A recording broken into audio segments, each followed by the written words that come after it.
Director for Public Health Wales, to provide us with his contribution in his presentation. Let's talk about vaping. Chris, can I hand over to you?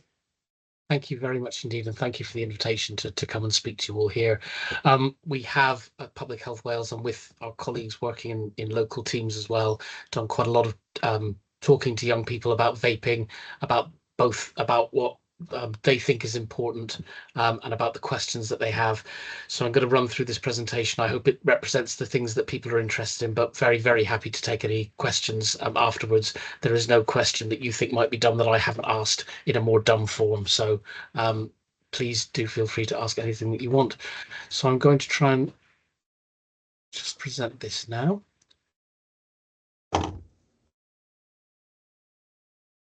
Okay, so it should be going live now. So I'm going to assume everybody can see that, unless you tell me otherwise. Yeah. So what's happening with vaping? Well, one of the main things that's been happening with vaping is lots of comment by the media. These are just some of the things that we have been seeing, and I'm sure you have seen similar things about vaping. There's a lot of confusion about exactly what is going on with vaping.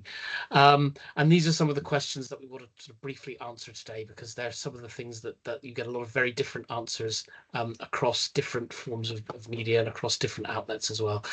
So how many people are vaping? How harmful is it? Why do children and young people vape? What does the law say about it? What can we do and what should we do?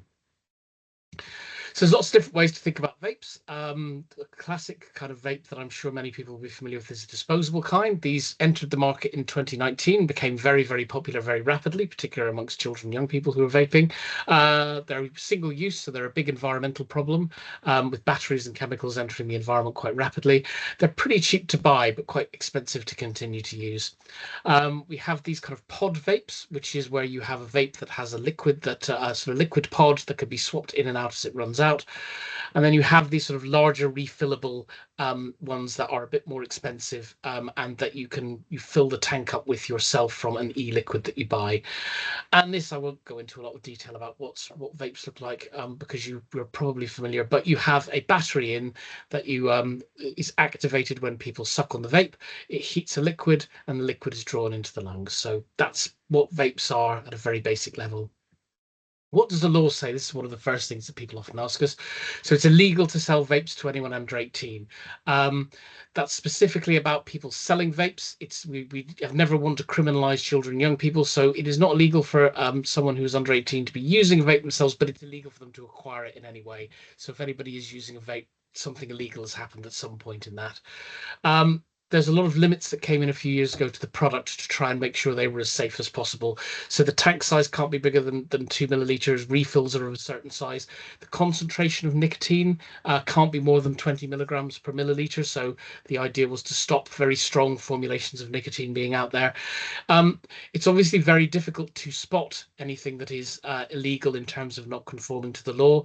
What we would say is often a good guess is that if it says it's more than about 600 puffs, there's a reasonable chance that it might be some kind of illegal product. But there's quite a lot of illegal stock out there, and we know our colleagues in trading standards are going to talk about that in a bit.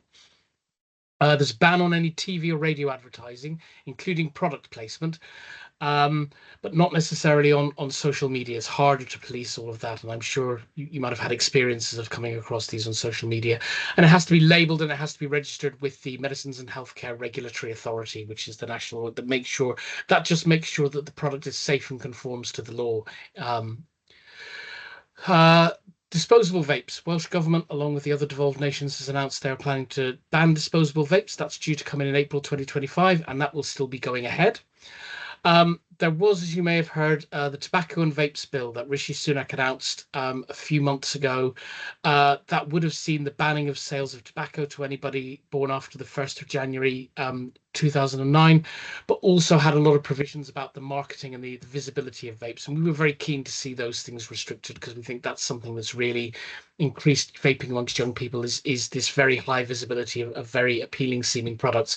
That bill was lost when the general election was called, but it's in the manifestos for the Labour and Conservative Party. So we expect something is going to come back, probably in September, that will look at making vapes, looking at packaging, display of vapes, marketing of vapes, all of those kinds of issues. So last summer, we set up what we called an incident response group because we were hearing quite a lot of stories, both from young people themselves and also from those who were working with them. That proportion of young people were increasingly vaping and finding that vaping was really affecting their health and well-being, particularly through people experiencing quite high levels of nicotine dependency. So we brought a lot of these people that you can see here together. So NHS, colleagues from education, trading standards, from universities, from third sector. So we could get everybody together and see if we could get a real understanding together of what's going on and what kinds of things should we do about it. So one of the first things we looked at, and this is one of the first questions we have, is vaping harmful? Well, if you're asked about this, a real good idea is to ask, how bad for you is it? How bad compared to what is really a very good first question. So vaping is much, much less harmful than smoking. That we do know. But that's really because smoking is just about the most harmful thing you can do to yourself. Cigarettes are the one legal consumer product that will kill almost most people who use them. So 2 out of 3 smokers who carry on smoking will die from smoking. Vapes are nowhere near as harmful as that, but they are absolutely not risk-free. This is the issue that we really identified, increasing reports of people being nicotine dependency at a level where it's really affecting their health and their well-being. And those levels of nicotine dependency were probably what a lot of people felt were more than they had seen in the past through smoking. So smoking is now, fortunately, something that's very uncommon amongst children and young people. But it used to be much more common. And what we wouldn't tend to see is children who are having problems, getting through a class without vaping, who are having problems getting through the school day without vaping. And we're starting to see reports of some of that coming through. So that was something we were a bit concerned about. Sleep problems, struggling to get through lessons without vaping, coughing, breathlessness, feeling ill. Some concerns about poisoning from vapes that didn't meet legal standards, but we haven't seen an awful lot of that necessarily happening in terms of harmful things within the vapes. So our biggest concern is that even with legal vapes, we're finding that people are experiencing these quite high levels of dependency. Although again, vaping hasn't been around for a long time, so it's hard to know what the longer term harms might be. So who's using vapes and how? These are just some of the very general things that we've looked at in terms of it, and I'm not going to go through these in a huge amount of detail. We will, and those of you who are in schools aged 11 to 16 will have had this survey at the end of December. Once every 2 years, we go out to all the schools in Wales with the Schools Health Research Network, and we ask every learner in Wales a series of questions, including about smoking, vaping, alcohol use, and other things. So we have about 5% of 11 to 16-year-olds back in 2021 said they used vapes at least weekly, and about 20% had ever tried vaping. So it's really important to stress this. There's often a perception that everybody is vaping or a majority of people are vaping. That's not the case.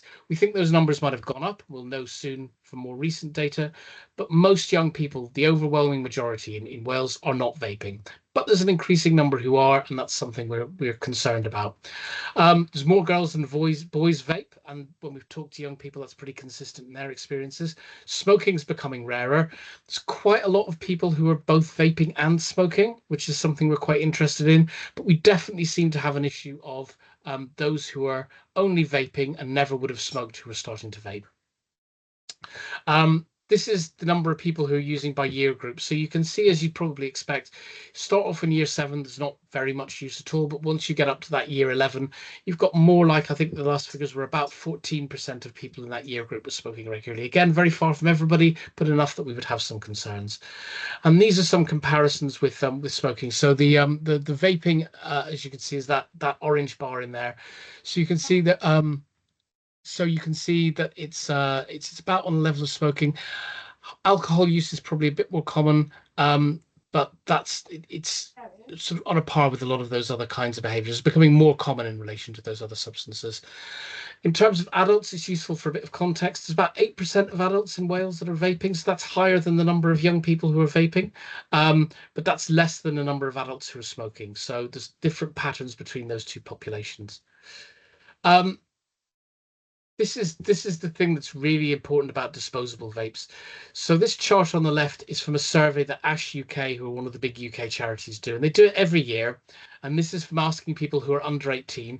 And that line that just shoots up right on the right-hand side from 7% up to 69%, that's the proportion of those under 18 who say they're vaping who are using a disposable vape.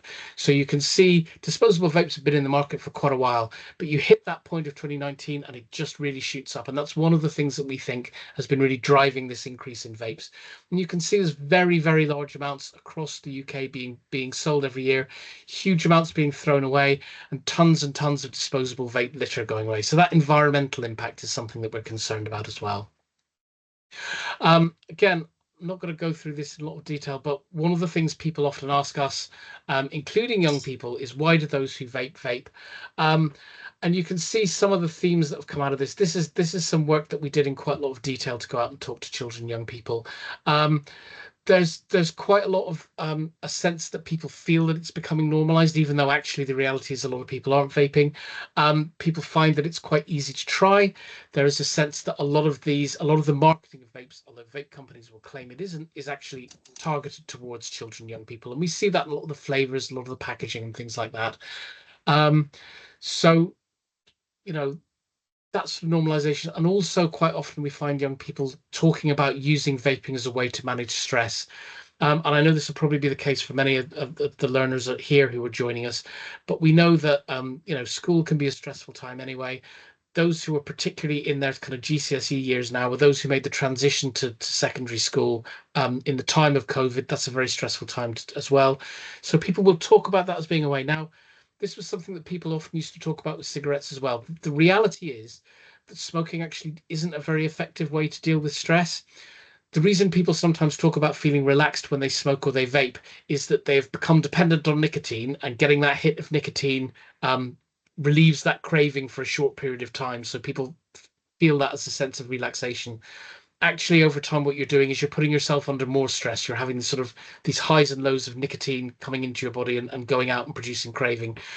So really, although we understand why people feel that that's a way of dealing with stress, it isn't really an effective way, and it's more likely to make people feel more stress in the sort of, even in the short, but also the medium term. But that's a reason that people often talk about. And you can see some of the other things that people see here. They talk about experiencing those things like shortness of breath, sore throat, and things like that, but still feeling the need to carry on. There's people talking about having certain levels of dependency with vaping, and that sense of it being normalized across different groups. So that incident response group that we set up, these were the recommendations that we came out. So in terms of what do we think we should do about vaping, we feel that there's a need for a bit more support. So currently, those who are vaping can get through the National Help Me Quit cessation system, which you can access with a number, or you can go online and refer yourself. Anybody who's over 12 can get support from that system. Anybody who's smoking and vaping can get everything that a smoker could get, which from everybody from 12 upwards is behavioral support. So some ideas about how you can manage all of that smoking behavior, those cravings, things like that. And also nicotine replacement therapy, so gum, patches, those kind of things to help people come down and come off smoking. For those who are only vaping, currently what we've got is one session to talk about cravings and helping people to support that. But we're looking to develop that and expand that. We've been looking at the evidence for it, and we're hoping to be able to bring on a few more options at the minute for people with that. And then the other recommendations that we had were those things that we're hoping to see that were in that tobacco and vapes bill that we hope will be coming back, about denormalizing things, making vapes less visible, taking them off the counters so that they're less appealing, they're less attractive, and people don't feel that it's something that they want to do. So I've had to cover quite a lot of ground there. I hope I've answered some of the questions that people might have, but I know we'll have some more presentations, but at the end, very happy to answer any questions that people feel I haven't covered. Thank you, Chris. That's really informative and really helpful. Thank you ever so much. So that was the only presentation that we had planned for this evening to set the scene, really, in terms of giving us some information. Thank you, Chris. I know we've got colleagues from other organisations. What I'll do is I'll do a first round to see if we've got any questions at the moment from any young people, and then come back perhaps to colleagues to ask whether anybody from Trading Standards, the police, or our safeguarding or education colleagues want to particularly say anything about the work that they've been doing as well. So can I just ask if anybody has any questions that they wish to ask Chris or any of the organisations who are here, who are working on the issue of vaping?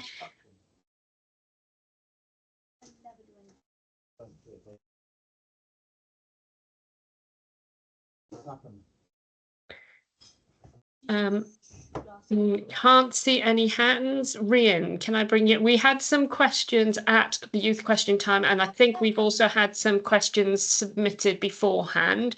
So Rian, can I bring you in, please? Yeah, no worries.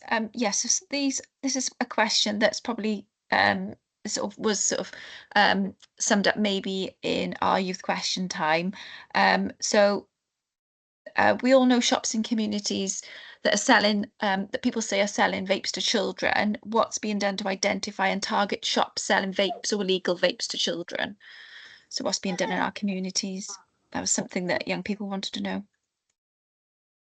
Can I ask? Oh, go on, Chris. Yeah. Sorry, no. One thing I want to say, so at a national level, one thing we're always keen for people to be aware of is there is a website called No Ifs, No Buts, which I will put the details of in the chat just now.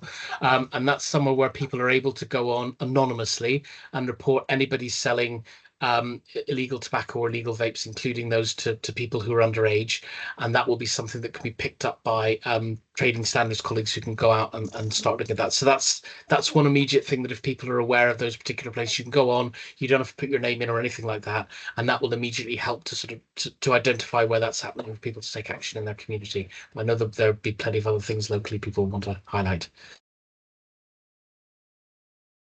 Can I ask colleagues whether anybody else would like to come in and talk about the work that they're doing on the ground in Gwent in relation to this question? Rachel? Hi, good afternoon. Hi, my name is Rachel Cowan and I work for Monmouthshire Trading Standards, and there's a few of us here this afternoon from the different authorities in Gwent. So what I might say might strike some chords with some of my colleagues, but I'll just run through. So I think, Rian, you asked what we're doing. And I think, Chris, you mentioned that it's been a problem now for a couple of years, which, yeah, totally concur with. And it's kind of blown up on our side since everything started unlocking after COVID, I'd probably say. But what we do is, yeah, we get lots of reports. It can come from the police, it can come from members of the public, it can come from schools. And then what we'll do is we'll gather that as intelligence and we'll organise initially perhaps some business advice visits to educate businesses. But there, when we have sort of repeat offenders who perhaps don't want to listen, don't want to take the advice, then we'll organise our test purchase exercises, and that will be pretty straightforward. It's volunteers. From personal experience, we'll use sort of 15, 16-year-olds and we'll ask them to go into our problem premises. And what we'll do is we'll equip them with like a covert video camera, and they'll go in and they'll try and replicate a test purchase situation. And the reason for that then is we can use that to gather evidence, and we use that then to take action against those problem businesses. So yeah, that's kind of some of the stuff that's been done over the last couple of years by authorities across Gwent, myself included. Thank you, Rachel. Really, how would people, if people were interested in getting involved in the, in that, as some people on the call, what would they need to do? Yeah, they can contact their local trading standards. We try not to use children, personally, from our experience, we try not to use children in the area, so you don't get recognised by shopkeepers, you don't get recognised by your school friends and things that you might see out in the towns. But yeah, we've used like police cadets. You're welcome to get in touch with your local trading standards. We tend to get a bit of an influx around holiday time, where parents are looking for children for things to do. But yeah, you're welcome to get in touch. There's some, we can't take you if you get too close to the age of 18, or if you do look around the age of 18, because we're looking to test the shops to make sure they don't sell to underage children. Brilliant. Thank you, Rachel. I'm not sure if everybody can see the chat, but Suzanne has put in the chat, just for in case people who are online can't see the chat, that they've had over 600 reports to to date around using and that all of the information goes to trading standards. So and there's an increasing number of reports on underage and illegal vaping. Lee, can I bring you in? Thanks, Larry. My name's Lee Cabser. I coordinate the youth forum in Caerphilly. Now, it's their priority issue this year, which they've been working on. It's around drugs, but it includes vaping. 2,428 young people voted for this as their priority issue in Caerphilly Borough. Need more awareness around the dangers of drugs, including vapes that are laced with THC and things like that. And the issue includes county lines as well. So that vaping very much comes into it. We haven't touched on these vapes that are laced with lots of horrible things, but that could be something that there might be some questions on as well. Our members, they're in a box there with Neil Griffiths in Tipanauta. I think they've got some questions they might want to ask coming up. They've had a few technical difficulties.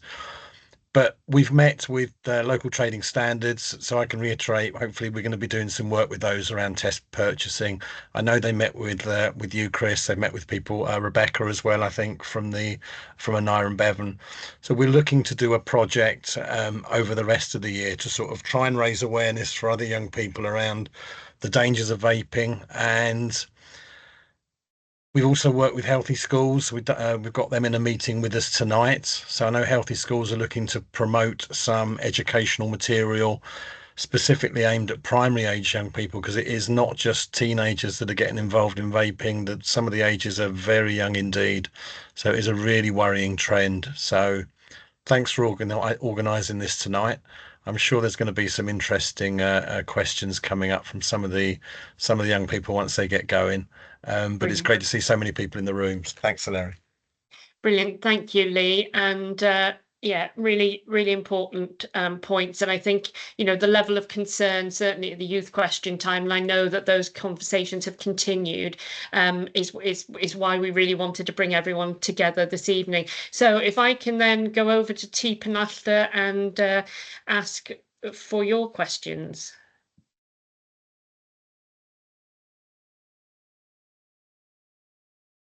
Oh, yeah, we do have a young person. You have to score. There we are. Okay. Go on then, ask your question, right? Okay. What physically is THC? Like, what actually is it? Because I don't completely understand it. So can I ask a colleague? Is that one for you, Chris?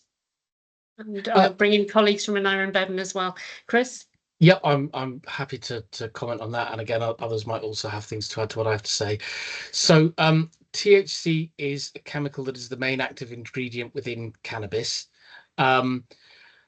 So what we have concerns that there have been vapes that have been found that have had THC in them. However, it's probably quite important to say exactly when this has happened.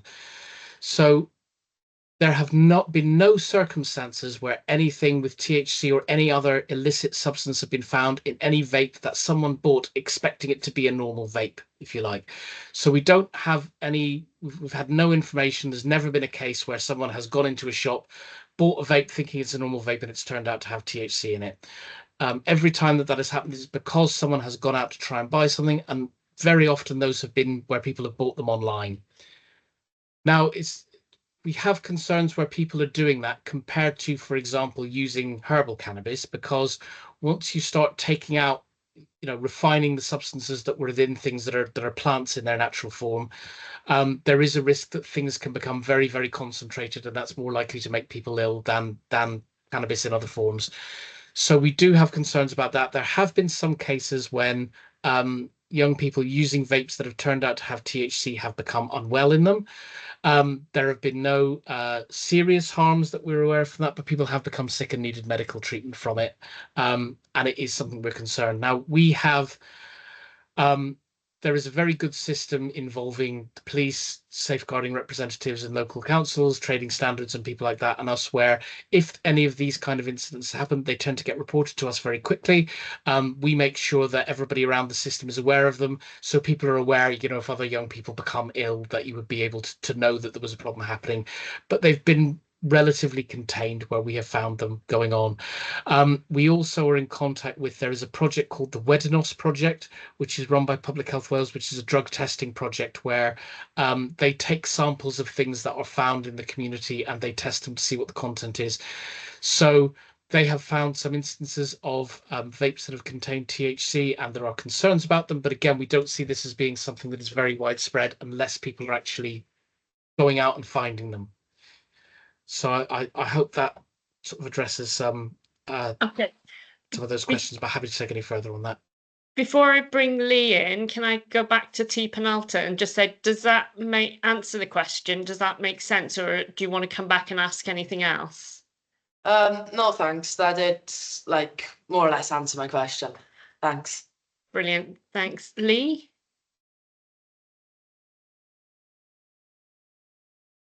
I raised my hand by mistake, sorry. Okay. Any other questions that we've got at this point from either? I think we've got a number of people online and we've got a couple of rooms. So we've obviously got T Penalta. I think we've got another group online as well. Anything else anybody wants to ask at this point? If not, I'm going to resort to some of the questions that we had at the last question time, because we've now got people in the room who can answer them, which is great. Chris, can I come back to you? Just very briefly, I know someone raised the issue of vaping amongst primary age children.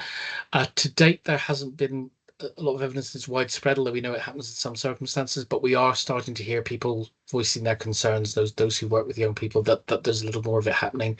The Schools Health Research Network also does a primary age survey, which I think is going out at some point soon, that I think will now also ask questions about vaping. So we should hopefully in the coming months have some more evidence about what might be happening in that age group as well. Great, thank you. Rebecca. Hi, so I'm Becky and I work in Aneurin Bevan Health Board. We came and met the Youth Forum in Caerphilly recently. Just thought it might be helpful to add a few examples now of work that's been happening nationally, but we know is taking place in Gwent. Public Health Wales colleagues recently have pulled together some guidance and resources to use in school settings. So that's going to help teachers. It links to the curriculum to make sure that young people get education about vaping as well as smoking as part of their school education. That is aimed at the secondary age. I'm saying it's school based, but there's nothing to prevent the youth services using some of those resources which we've circulated. And whilst they were piloted in a few schools, we'd be really keen to get any local feedback on how those have been received, if it contains the information you want, as well as Healthy Schools in Caerphilly. I know are starting on those primary age resources, which we're also keen to be involved in and help shape and support if that's helpful. Just thought it'd be useful to mention some of that work. And I know Engage colleagues, I think, are on the call. They've also been doing training for staff working with young people, and that's specifically around training that links illegal and illicit products in vapes. So that training is available for staff as well. Thank you, Becky. That's really helpful, and thank you for the work you're doing, in particular with Caerphilly Youth Forum. And I'm sure if other youth forums or youth groups are online, you would be equally happy to engage with them in terms of this as being an issue across Gwent. I think this is a really good example, isn't it, where it really makes sense for us to do work together with all of the youth forums and engagement officers across, and young people in particular.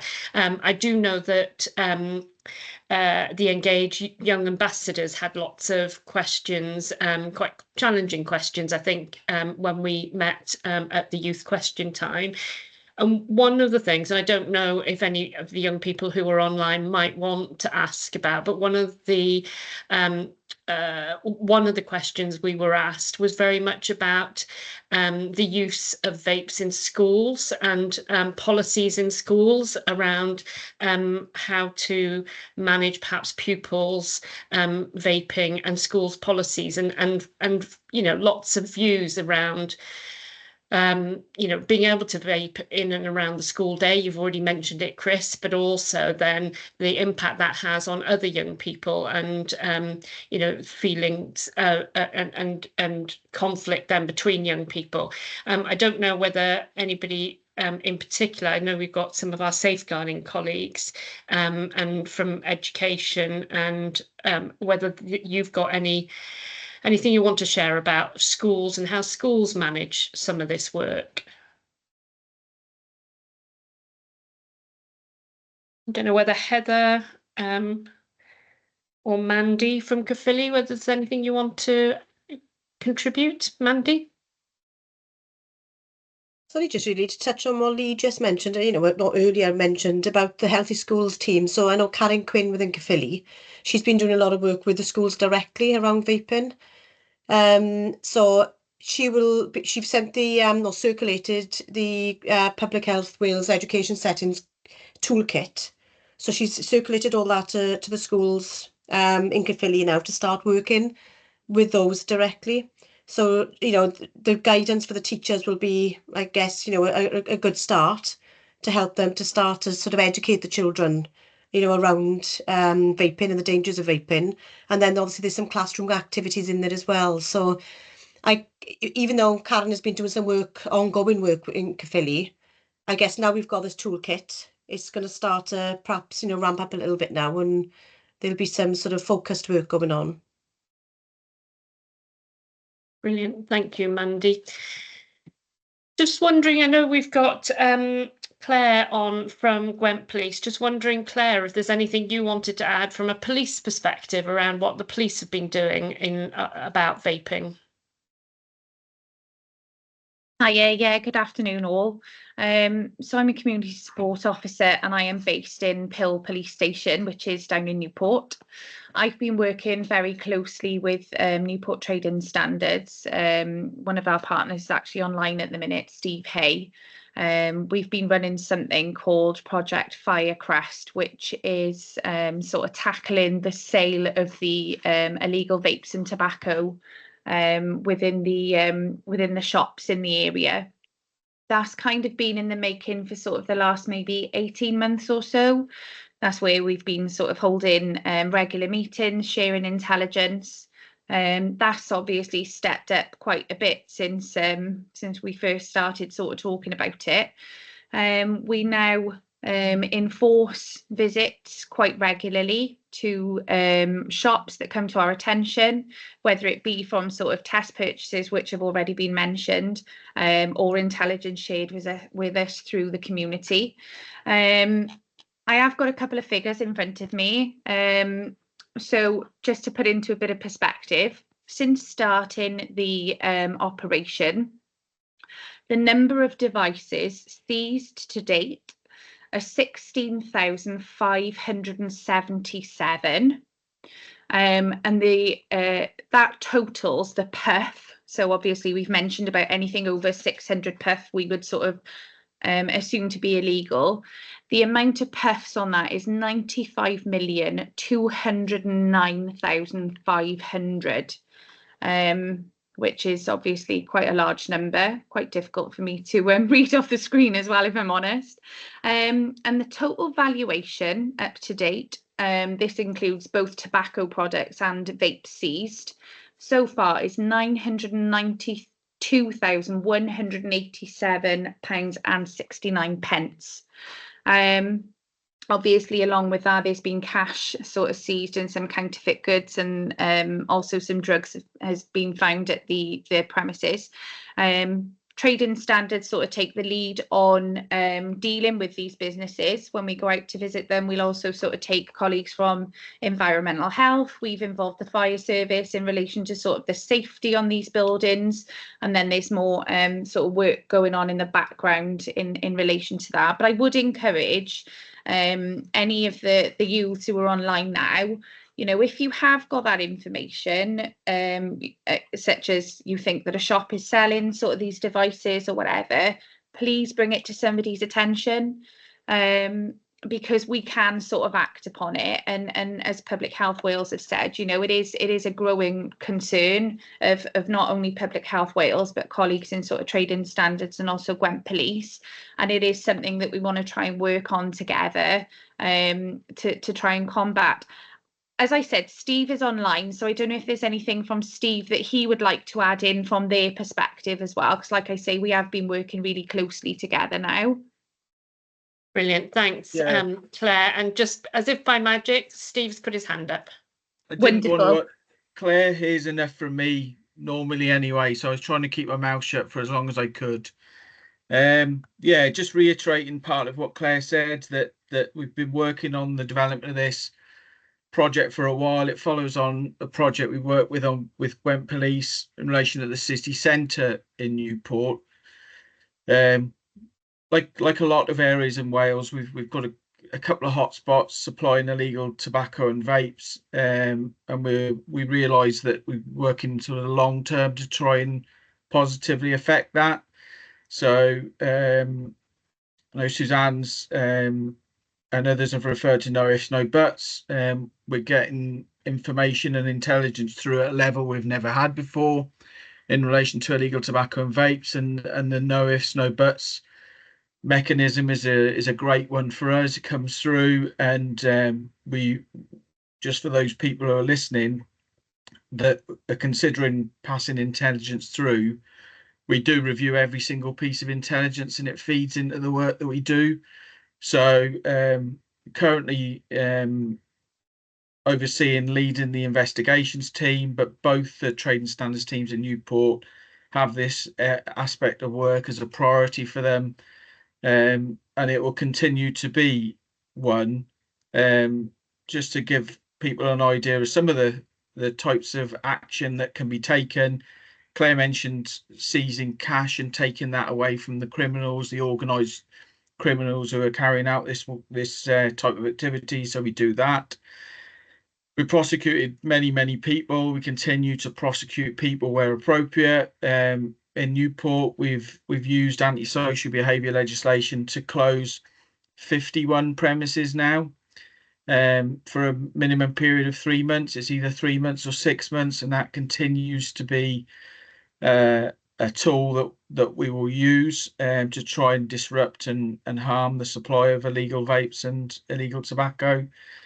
And then last thing I was going to say is particularly in relation to the supply of vapes to under 18s, and through different techniques that we use, as well as the intelligence received, we tend to flag the premises, we flag the premises that are supplying illegal tobacco, well, not just illegal tobacco and vapes to under 18s.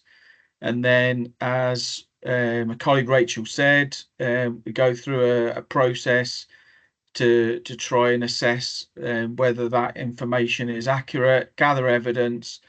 And there's a number of examples over the last year or two where Newport has prosecuted people involved in the running of shops for supply of illegal vapes to under 18. So that work does continue, and just that we appreciate when people take the time to pass information and intelligence through, and all the work we do in Newport is hand in hand with Gwent Police. So where you have any sort of crossover issues like cannabis supply or the young man who mentioned THC or TCH, I can't get my head around which way round those letters are supposed to go.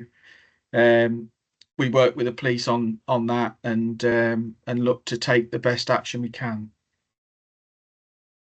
Brilliant, thank you, Steve. That's really helpful. Can I ask Rebecca to? I think you've got a question for us from some young people. Rebecca.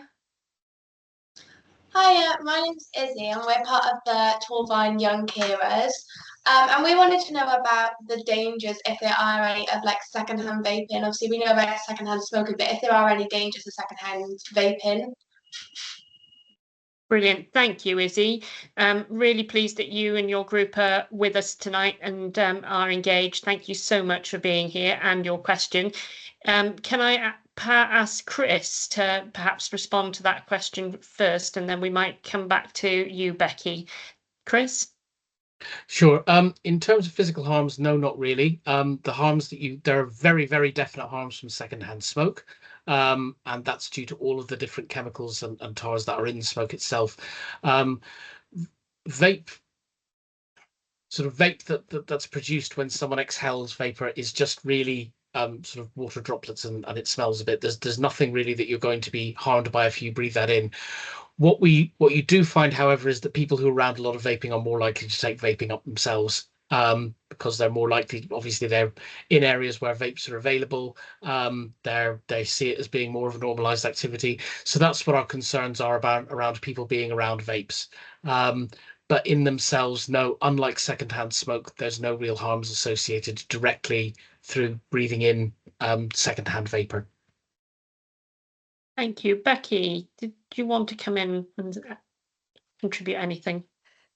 No, I think that's a really good question. And maybe part of the education, we should get that message out a bit more.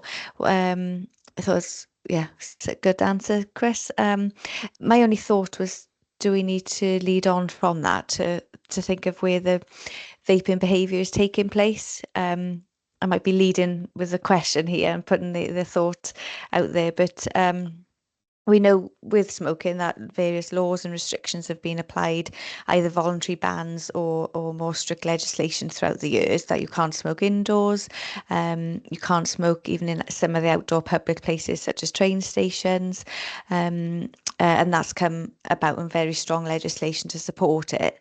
We don't necessarily have that, I'll say, yet, because I'd like to think that was where we would lead on to one day with vaping. In which case, if you can vape indoors, we haven't got some of those barriers established that people have to actively go outside if they want to vape, which means they can do it.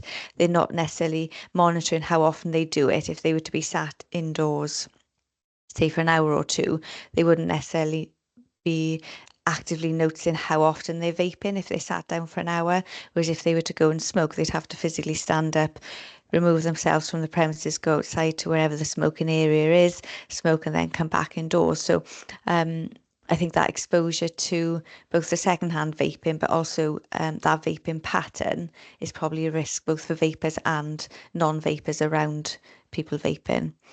I wasn't sure what young people thought. Again, maybe a leading question, but any thoughts on not having those restrictions on where people can and can't vape?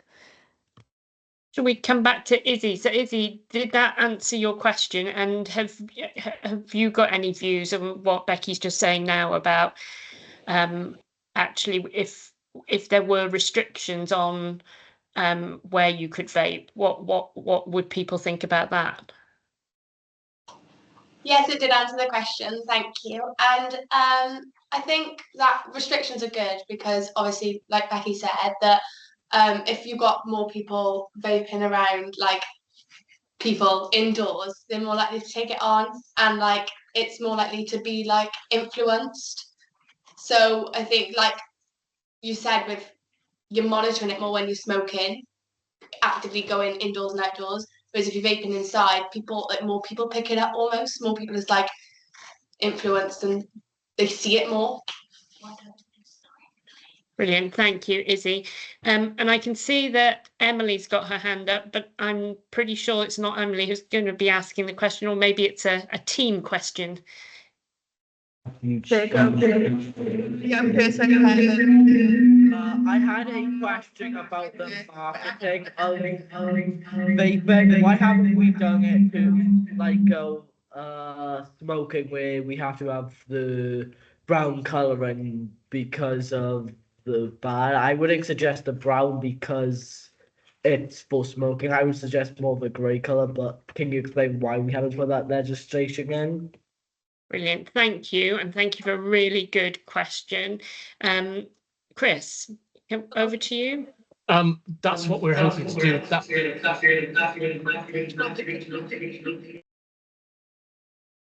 All right, I'll try that again. It is a very good question, and those are some of the things we're really keen to see coming in. So the tobacco and vapes bill that the UK government brought in earlier on this year would have created powers for the Secretary of State in Westminster in some cases, and the Cabinet Secretary for Health and Wales and the Welsh Government to make exactly those provisions.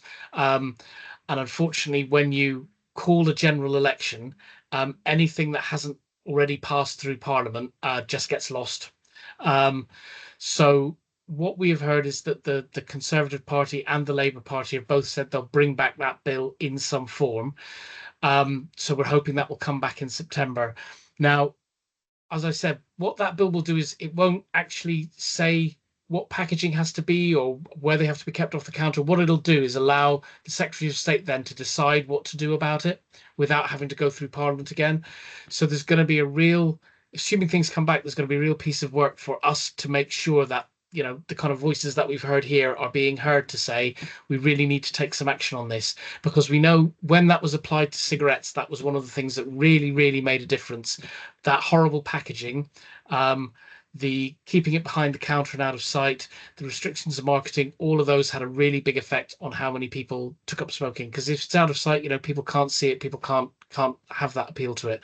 So yeah, that is absolutely central to what we hope will happen, and it's something and we know that Welsh government have said they're very keen that the UK government does this, because they've made statements about that. So we're just waiting to see what comes back with the new government, but really, really hopeful that there'll be some action on that quite soon. So is that something that perhaps, Rhian, we could get the Police and Crime Commissioner to, you know, again, raise through the Association of Police and Crime Commissioners about how important this issue is? But I also think that it could be something that the youth forums might want to do with new members of Parliament. So as after, you know, this week, we will have new members of Parliament whose job it will be to represent our communities in Westminster. So actually, we could formally, after today, you know, raise awareness with our new MPs of the strong views of young people and the work that young people are doing, and in particular that question. But that could be something that also the youth forums might want to do in terms of generating that contact directly with their MPs to really push this up the agenda, so that we've got that as well going. Yeah, and I'd say as well, assuming it does come back into Parliament, obviously bills in Parliament go through a number of stages. So there's a first reading where, you know, what the bills set out is set out. Then there's a second reading where it's debated. Then it goes into what's called the committee stage, and at that point, a group of MPs really look through it in a lot of detail. And one of the things they do is they take evidence, and anybody can submit evidence to that forms. And we did it when it first went through, when it went through the first time before it got lost in the general election. And we do that quite regularly. And I think particularly given that bill and its vaping provisions are entirely aimed at preventing young people from being targeted at that, I think your voices would be really very welcome at that stage. So and I'm sure you can do it when it comes back, but if you just go on the House of Commons website, it's quite easy to find where it is, and all it is, it'll give you it'll tell you when the committee is happening. There's some guidelines about what to submit, but they're pretty basic. They just want a summary of what you think, and they really want to hear your voices, and then you can just email it to someone and they will acknowledge it, and then it will be published on the House of Commons website, and it will be a fundamental part of that bill, and it'll be what MPs see and what they have to debate. So I think that will be a really excellent opportunity to you know, make sure your voices are being heard as citizens at that highest level. Brilliant, thank you. So we've all got some work to do as well after today. So there are a couple of, I can't see any other hands up at the moment. Please let me know if there's anybody who's got a question that they really want to ask. But there were two questions that were in the chat that I don't think we've mentioned yet. One, I think, which is from you, Emily, on behalf of some young people, but it's around the statistics on the statistics on illegal vapes or vapes with substances are not included in the statistics. And is there any statistics currently that can be accessed in terms of that usage? And then the other one is from Kath Smith who asks, do we think that the UK will follow Australia and restrict the sale of e-cigarettes to pharmacies? Any thoughts on those questions, Chris? I'm just going to try and find the Weddinos did a brief report on their experiences of vapes, which might and vapes that had illicit drugs in it, which might help that. I'm sorry, I'm quite happy if someone wants to come on and sort of give me a bit further information in terms of those statistics. I wasn't quite sure what that what particular statistics we're referring to, just because there's a lot of statistics about. In terms of Australia, Australia has had a bit of a roller coaster ride with all of these things. So Australia moved quite rapidly at one point to ban all nicotine vapes. One of the issues they found with banning all nicotine vapes is that then lots of manufacturers and salespeople will rebrand all of their things as claiming they don't contain nicotine when in fact they do. And as our trading standards colleagues will know, policing a sector that is selling millions and millions of items every day is quite a difficult thing to do. So there was lots of ways that people found to get around that ban. So the idea of making them available on prescription is now one that's come in. I think it's probably too early to say whether that's going to be effective or not. There are other parts of the world where people will use vapes as something to give to people who are smoking, for them to stop smoking. That happens in some parts of England. We're not currently, there's no plans to do that in Wales. But I think probably restricting vapes to pharmacies is probably not something that's on the agenda at the minute. But this is quite a fast moving area, so it's always things could happen in a few years' time that we're not aware of. But I don't think at the minute that we will do that, because I think it has proved very, very difficult to police and enforce. Brilliant. Thank you, Chris. That was really helpful. And I think, that's why it's really important to have these discussions, and really important that we have the opportunity to listen to young people's experiences of this as we start to think about policy, legislation, and how we support people most effectively. So can I just check whether there's any other questions that we've got from anyone, or if there's any colleagues who particularly have been reflecting on the conversation that we've been having today, some of the comments from young people and the chat in the chat bar. If there's anything that anybody wants to ask or contribute before I bring the session to a close.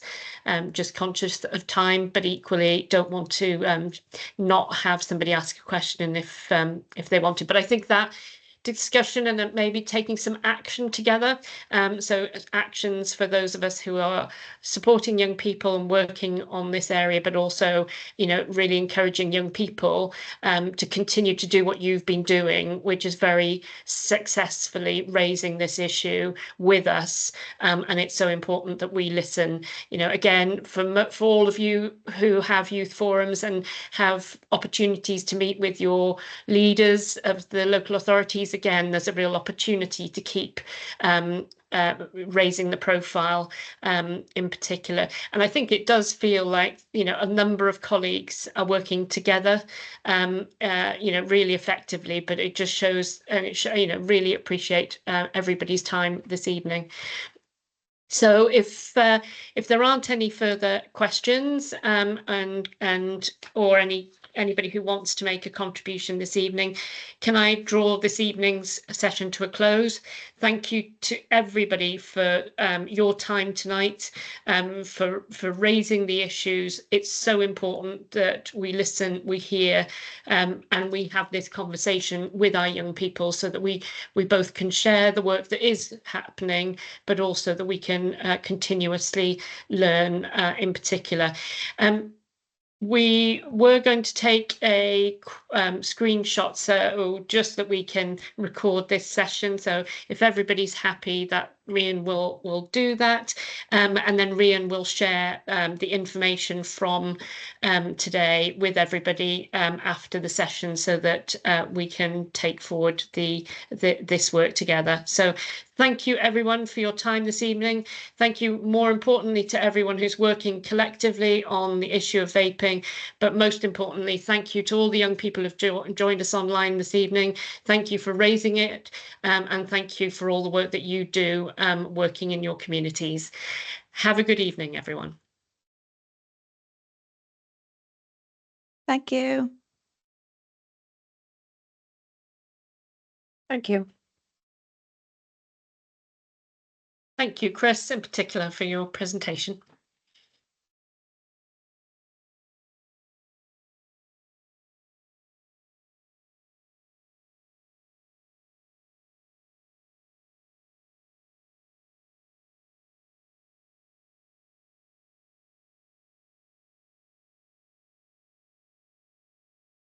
Thank you.